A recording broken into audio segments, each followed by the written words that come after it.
on change un petit peu de parler de Marvel, de parler en ce moment aussi d'Azbin Hotel, puisque la saison 2 est sortie, donc n'hésitez pas à aller voir les vidéos si vous en avez envie. Mais aujourd'hui on va parler de Pixar. Évidemment, bonjour à toutes et à tous, je suis très content de retrouver pour une nouvelle vidéo. Sachez que c'est vrai que Pixar, pour moi, et je le redis et je l'ai toujours dit, hein, Pixar c'est mon studio d'animation préféré, pour la simple et bonne raison que pour moi, ils dominent le marché. C'est-à-dire que ce qu'ils font, aucun autre studio à mon avis le fait. Qu'en plus de ça, quasiment chaque film pour le coup, pour moi, c'est une réussite. Et que leurs films sont extrêmement intéressants. Et qui peuvent toucher du coup à la fois un jeune public, comme un public plus adulte. En tout cas, oui, aujourd'hui, on va parler de l'avenir un petit peu de Pixar et d'un projet en particulier qui pourrait arriver selon des rumeurs. Puisque c'est vrai que au niveau du coup des futurs projets, on va quand même avoir l'année prochaine Hoppers, qui sortira je crois en mars, et en juin on va avoir Toy Story 5, donc ça aussi ça va être intéressant. En plus de ça, en termes de futurs films, on va avoir le film Gâteau, donc sur un chat, je crois dans les rues de Venise, si je ne dis pas de bêtises. Donc ça peut être assez intéressant par le réalisateur notamment de Luca. Et on va avoir aussi Les Indestructibles 3 et Coco 2.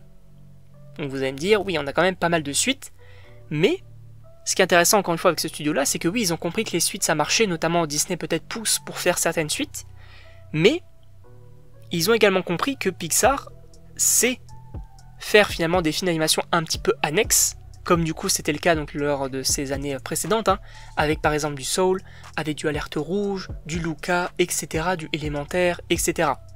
Et on a eu bien évidemment du Vice Versa 2, Buzz Éclair ça aurait pu être un succès, mais pour le coup ça n'a pas été, mais Vice Versa 2, ça a été pendant un temps le film d'animation avec le plus gros box-office. Et ce qui est cool, c'est que du côté de Pixar, on sait que oui, faire des suites ça rapporte, notamment donc avec Vice Versa 2, qui, voilà, un petit peu, pour moi, inspiré de faire des suites, notamment, par exemple Coco 2, je pense que sans Vice Versa 2, il n'y aurait peut-être pas eu de Coco 2, mais, ce qui est cool, c'est qu'on a aussi du coup des films un peu plus annexes, notamment Hoppers et Gâteau. Et sachez que là, puisque ça fait quand même 2 minutes qu'on tourne un petit peu autour du pot, mais sachez que selon des rumeurs, on pourra avoir un Monstres et compagnie 3. Alors, déjà, on va se calmer.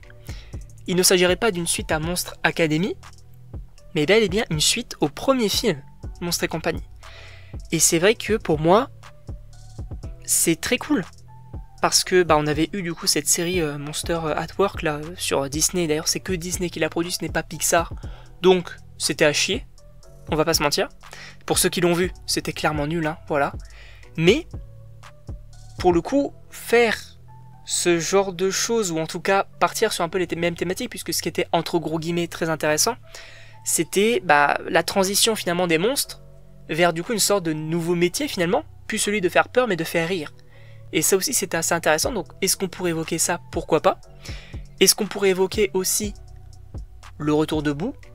Parce que je vais pas vous mentir, alors là pour le coup c'est assez particulier s'ils le font. Parce que déjà, supposément que Boo aurait grandi. Ou en tout cas qu'il faudrait peut-être la faire grandir. Sauf que le souci avec ça, c'est que Boo, s'ils la font revenir, c'est un élément marketing. Et Disney le savent. Boo c'est une petite fille habillée en rose avec des petites, je crois qu'elle a des petites couettes. Enfin bref, elle est mignonne Boo. Elle est mignonne donc forcément ça va faire vendre des jouets, des peluches, etc. Des pop. Vous connaissez mon amour pour les pop. Donc oui, c'est un élément marketing assez intéressant. Donc si on la fait revenir, je pense qu'elle pourrait rester enfant. Mais ce qui était intéressant à la fin du film, c'est que justement on avait le retour de Sully avec Boo.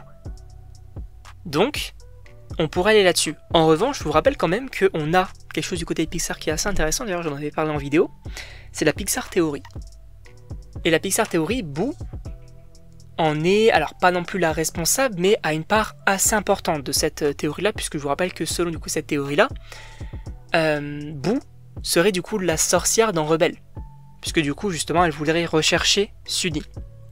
Et c'est vrai que si on fait une suite à ça, ça peut paraître un peu compliqué, notamment au niveau de cette théorie-là, parce que c'est vrai que Pixar et Disney n'ont jamais communiqué en disant oui c'est vrai, non ce n'est pas vrai, etc.